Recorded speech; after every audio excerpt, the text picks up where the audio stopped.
beautiful day in UK, London. I've just been reading on Twitter. There's a lot of top managers, ex-managers, ex-footballers coming on and saying how brutal it was to do that to Senegal. And I didn't know because I was that disgusted in the match what they did. I just turned it off, but there was a lot of Senegal players, a couple of them crying and devastated. You know what I mean? Like they put everything into a football match, and it's just for the whole country.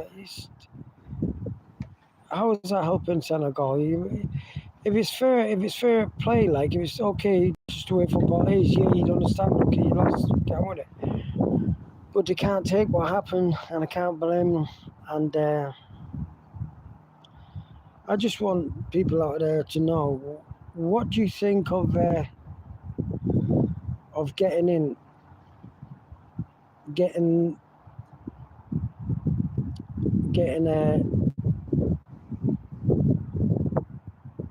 Senegal and I can't remember that team, whatever it is. The team, I can't remember the team. The crap, anyway. Shouldn't have gone through. The team Senegal played last night. I know it, but I don't even want to remember it straight with you. What do you think about getting the two teams back? Yeah. And saying, listen, we messed up last night. This is what FIFA should do. We messed up last night, right? Our VAR, our referee, we messed up. To make this right, why don't we call you both in both teams and have a penalty shootout? Now that's a fair way of ending. This is going to go on for a long, long time. This is the Maradona case against England when he handballed the handball. It went on, it's still going on. It's gone on 25 years. Like that, the famous handball Maradona. And it broke a lot of UK hearts, and I never forgot about it. You know what I mean? They broke England's heart. So Senegal's going through this. But it wasn't a player, well, it was the player. Two players, in fact. One who scored the goal, he cheated, pushed the player, and the other one was looking for that penalty. He was looking for it. He planned it. Get the two teams out. Get the two teams back and say, listen, there's a shootout now. It's not going to take long. And whoever wins the shootout goes through. Because if I was, I don't even want to say the other name of that team because I'm disgusted in them. But if I was Senegal, I would push for that. And the other team, if they had any decency in them, they would say, well, I'm for the sport. Let's meet up nearest stadium. Everybody's in. You can pay to watch it. It'll get more money. A day out, and then you can have the razzmatazz before it, and then you can have the penalty shootout, and then may the best team win. because that would fix everything. The players will now we know we got beat fair and square and everything's. We know now, but it's too sour now. And all the Jose Mourinho, he came out and says it's embarrassing. What these decisions, VAR and refereeing, Roy Keane, Thierry Henry, all these top players, managers coming out. This has to be looked into for the sake of football. It wouldn't be fair in Senegal that, but they won't do it. The right team, because FIFA said they were family, based on family. It's not family based, is it? When you're cheating, you got wrong decisions, because it was both of them. They cheated and they got wrong decisions. One player cheated that he said it was trying to get a sneaky penalty, and the referee and VAR got wrong decisions. So what do you think about my idea? But everybody else is thinking this idea out in the world. Everybody's thinking about it. You know what I mean? But if we're all thinking about that, just get them both out. Senegal and that dirty team. I won't even mention the name. I don't want to mention the name. And then the same penalties, take them again. Start again. Start it over. Best team wins. Give me your verdict in the comments. I just think, it's devastating, isn't it? I seen that fella cry this morning. And a big grown man, but come on, when you put your heart and soul into something, and then you get treated like this devastation, the damage that would do to all them players, to the country. You know, that puts the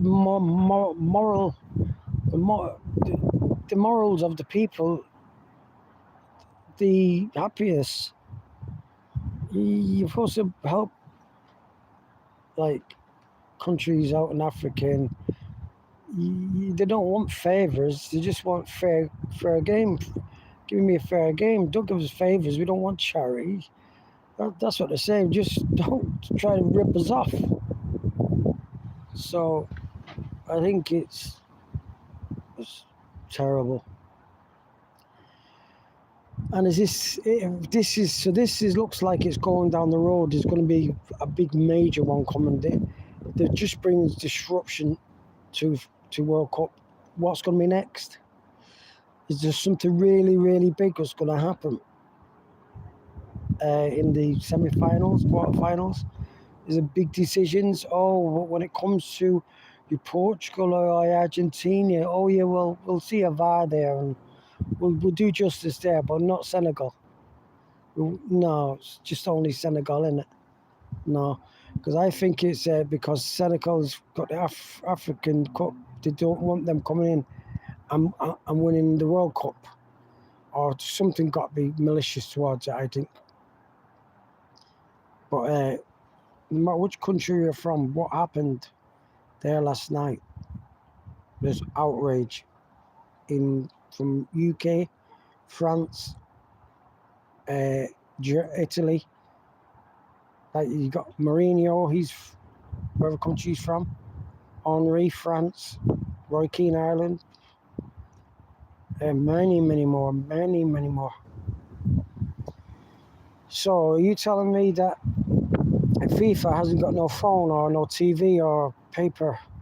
They're not reading all this, and they can't get round the table and say, listen, we can't allow this. No, let's fix this, because if they don't, it's going to damage FIFA for a long time, and it will damage Senegal forever, because that decision has broken the dreams of the players who was playing that game. They were little kids and they wanted to go to the World Cup and score goals. And who's to say they would have went all the way? Who's to say they wouldn't have gone all the way? Maybe FIFA thought, well, these could do damage and they could go all the way and beat my favourite little baby Argentina. Because that FIFA president, he loves Messi. You know what I mean? If you don't stop what they're doing, I could see it cause violence. Because I thought to myself, will Senegal kick off outside the streets after the match? And do you know, respect to the supporters, they never did. But would you blame me if they did?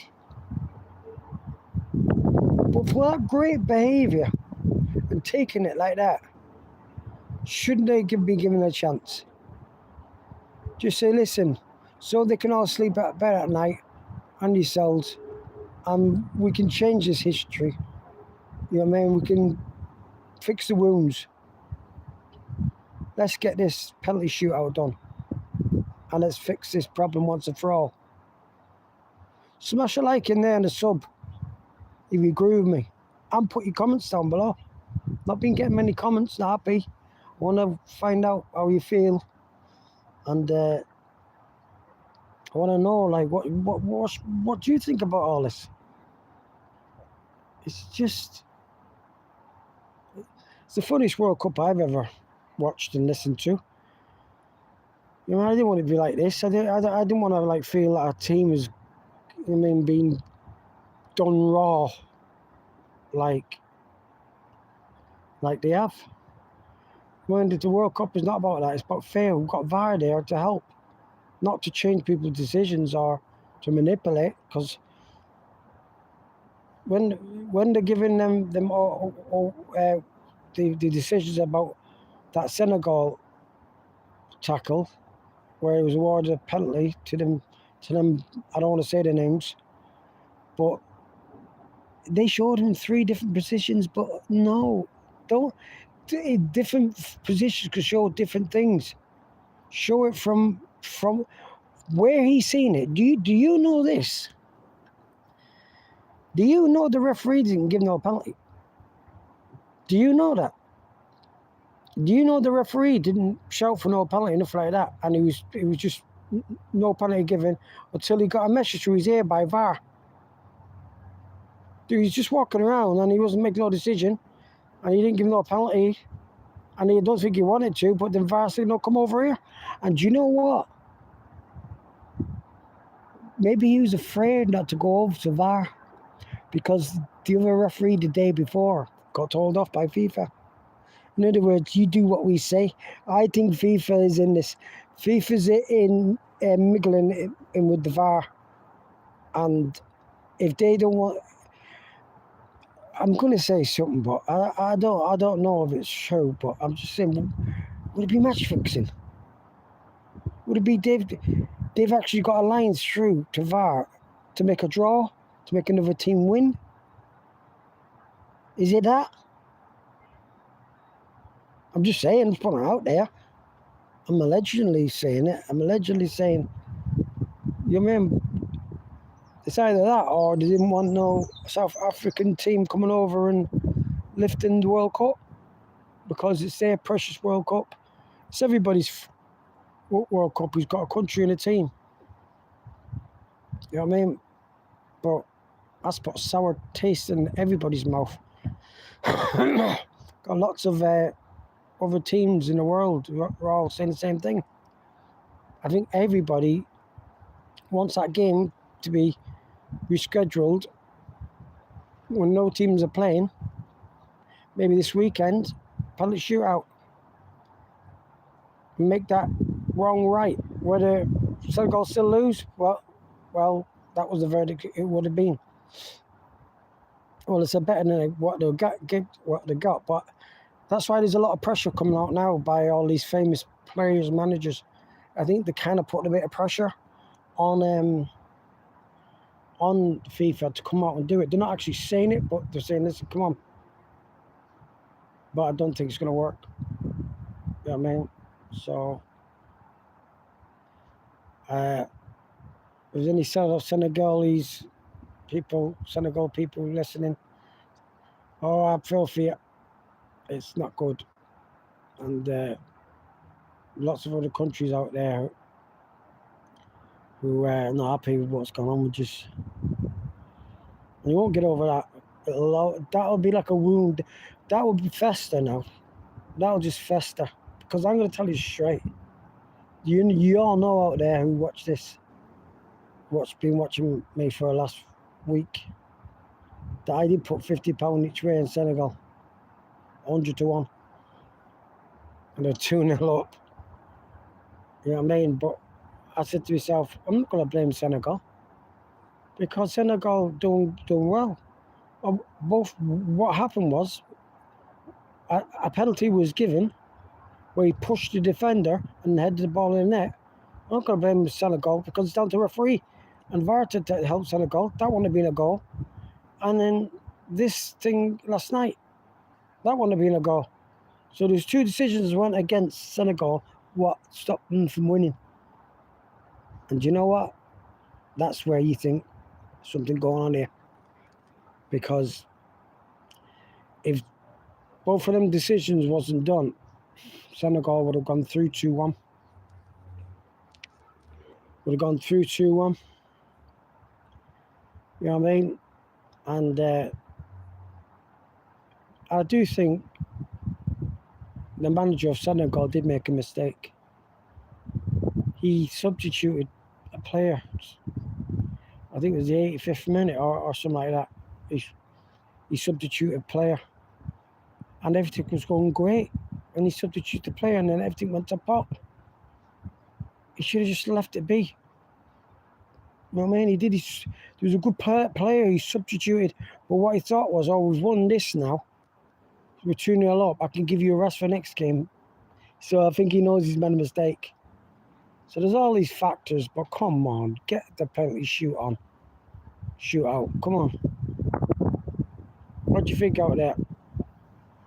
Let me see, can I read the comments? Anybody commenting? Give me your comments. What do you think about should there have been a penalty shootout? Should have gone with a penalty shootout? Like just to decide who really won last night? Because I think so. But yeah, today is Spain. Spain today, and they're gonna pull it out today. You looked at my other video. I did give my reflection on how the game will go, and I'm going for 5-0. 5-0. Just to cover yourself, do 4-0 and 5-0. That's my prediction. Goal fest. Because we're getting very close to where teams just got to start showing up now. And I think Spain is show up tonight. I think I'm going to give you a Brucey bonus. I'm going to give you my one for Portugal tomorrow. But I'll also do one tomorrow as well. But I'm going to give you now what score Portugal will be tomorrow. I predict these things. You see, I predict these things. 3-1 Portugal tomorrow. With Ronaldo getting one goal. It's going to be 3-1. Win. Today, it's going to be 5-0. But I'd save myself a little bit and do 4 and 5-0. I'm not here like betting and whatever, but I just like to go out there because I talk to my son there and when I tell him I talk about football, he just always comes back to me and goes, how do you seem to be getting most predictions right? Well, how it is? I said, because that just comes into my head. I think Ronaldo won't even get the first goal. He'll get the second. How would I know that? 3-1, Ronaldo to get the second goal. Not saying that, but tomorrow I could look stupid. But since I've been doing this, if you go back and look at all my videos, I've got them all right. No, well, every word I said was right, except Senegal, where I got ripped off. And so did Senegal. Because every prediction I would have made would have been right, only for the VAR and referee robbery. So I can't stop a robbery, can I? If I make predictions. I'm not saying I'm right. I'm not saying I know this was gonna be. No, I don't know. But I'm not doing too bad at this. I've been doing it for a while.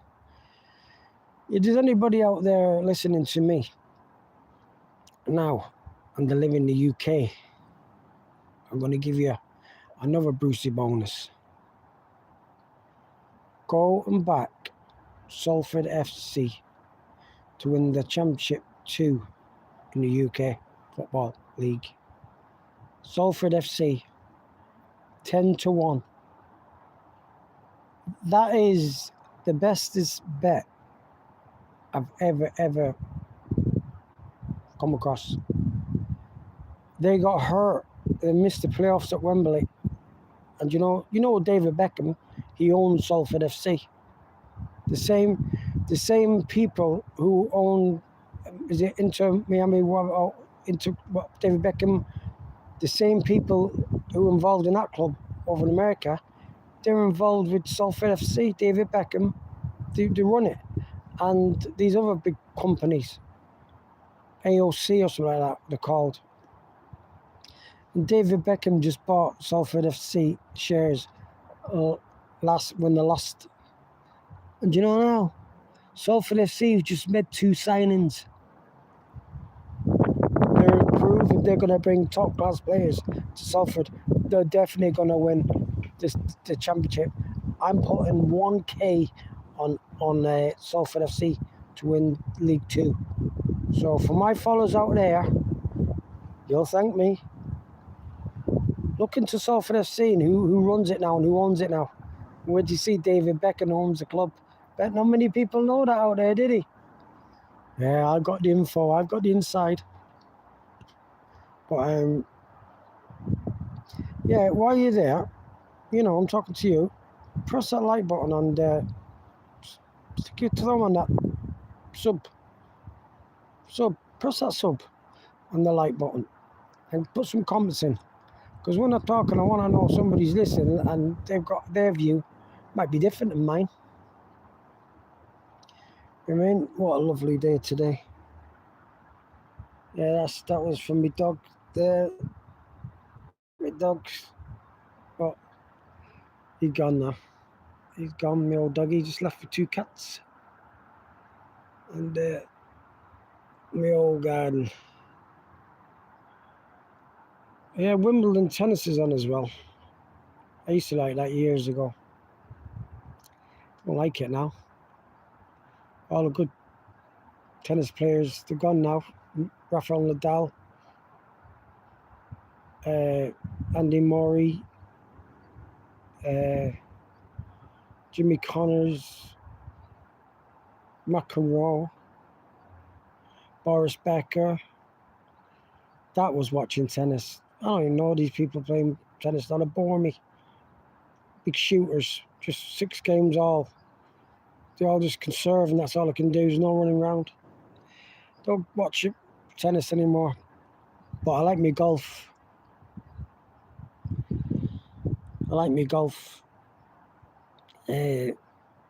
That starts today. But I'm waiting for the Open in Birkdale. There's an Open golf come up in Birkdale in 9 days' time. The Open golf. Check it out. Check out a player called A. Ray. He's called A, and it's spelled Ray, spelled R-A-I. A. Ray. Have a couple of pounds on him. He do all right. to come in the first 10. You can do each way on golf, and they come in the first 10. I done £25 each way on something at 90 to 1, and I got like 1k back. Yeah, well, no, sorry, I got £300 back, and I done another bet, and I got 1k off that one. But I fancy that one. I'll just give you the A-Ray, A-R-A-Y, R-A-Y, A before that, R-A-Y. He's a golfer from the UK. I think he'll pick it up. I think he'll win it. God, this is sounding like a betting channel. I'll give out tips. I don't. I just like watching sports. But football is my favourite. The World Cup. Yeah. Has any got favourite golf players out there? Who's your favourite golf players? If you know about golf. I like Sergio Garcia. He was good. Who else do I like golf player? I like Nick Faldo. He was good. I would say Tiger, but Tiger was just elite. He was just by himself, so it was so easy for him to win because he was just gifted. I mean, like, so I didn't mention him, but my favourites were them.